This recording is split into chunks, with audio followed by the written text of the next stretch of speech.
before getting to week one? Yeah, all areas. I mean, I thought today was sloppy. Wasn't pleased with the day.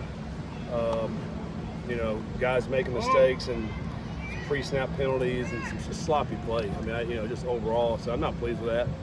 We're going to get back in here this afternoon, and we're going to meet. We're going to watch it.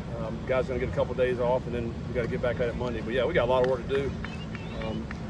Certainly glad we're not playing this week.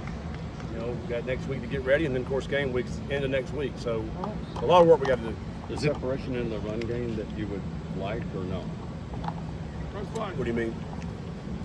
Is there a separation between Walker, running backs, Pryor, and we're going to need all those running backs. I think they all got some unique skill sets. I think they're all very talented. I think they run hard. I think they can make people miss. We got guys that can run through guys.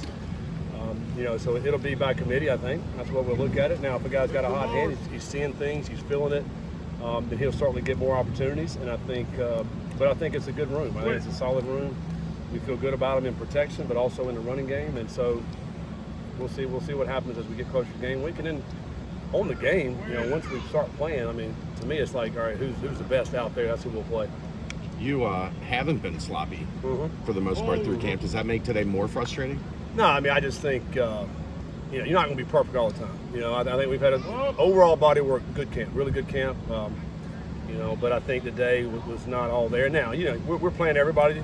Everybody's in the game, so it's not that, go back and look at it. All right, who is it? Who's making the mistakes and who's doing those things? But it's, we got to be crisper. We got, certainly not game ready right now. And I think that's the emphasis as we move to next week. Do you chalk that up to being the last day? Do you chalk it up to not being where you want to be? What do you kind of? I think it's probably we're playing a lot of guys. I think we're not the full starting unit that's out there. So we got mixed in. Maybe 8 of them are starters, a few are not. So you got to look at that piece of it. I think there's a lot of that continuity.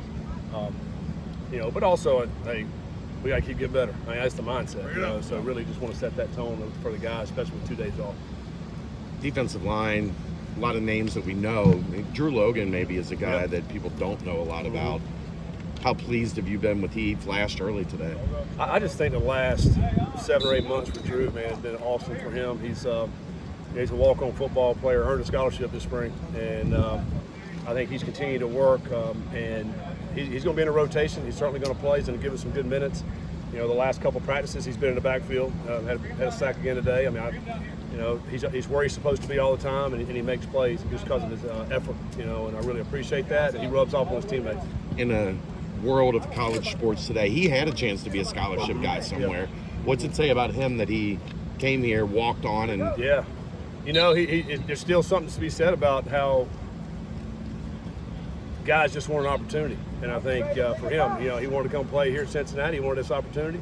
And credits to him, he stuck with it. And I think he stuck with it. He kept getting better and better. I love those kind of stories. We're seeing those stories. I think sometimes get overlooked with NIL. These guys making a ton of money, but it gets overlooked when a guy like that does what he's supposed to do. Guys like that is going to be successful his whole life. And it's a great example of it. So I'm really proud of him, and big things for him this year. The receivers seem better. Has it helped the DBs to go against those guys? Certainly has. I think the first week and a half of practice, the receivers got the best of them. Then the DB started getting used to the speed of the game for them and started settling in, I thought. But it's certainly going to help them as we move forward throughout the season. We're going to play some outstanding receivers. Game one, some great receivers, great quarterback. So we're going to have to be certainly ready for that. But it is. When you go good on good like this, you're helping yourselves out. Both sides of the ball, I think. Really, iron sharpens iron. That's what we're going to do.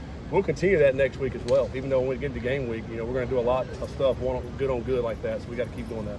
So I know it wasn't as clean as you wanted today, but did you feel like you accomplished your goal of getting the 2s and 3s, more reps today? Absolutely. Yeah, we, winning today was, I think the ones maybe, 25 to 28 reps, something like that. The 2s and 3s got the rest of it. So that was great work for them.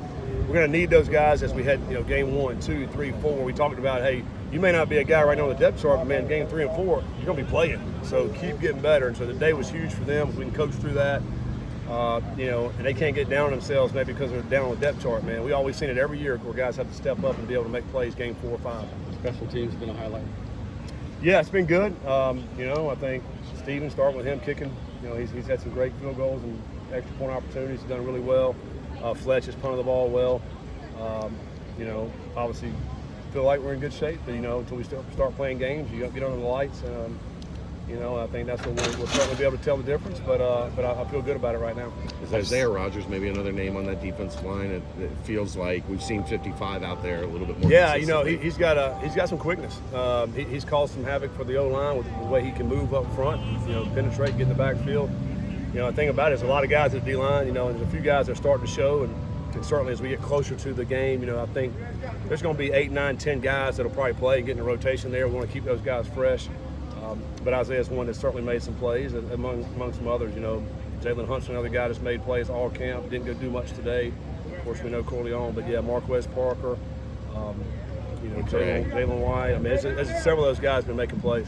I've seen after some practices where offense didn't have their best day, Brendan would get with the offense kind of have a player-led meeting.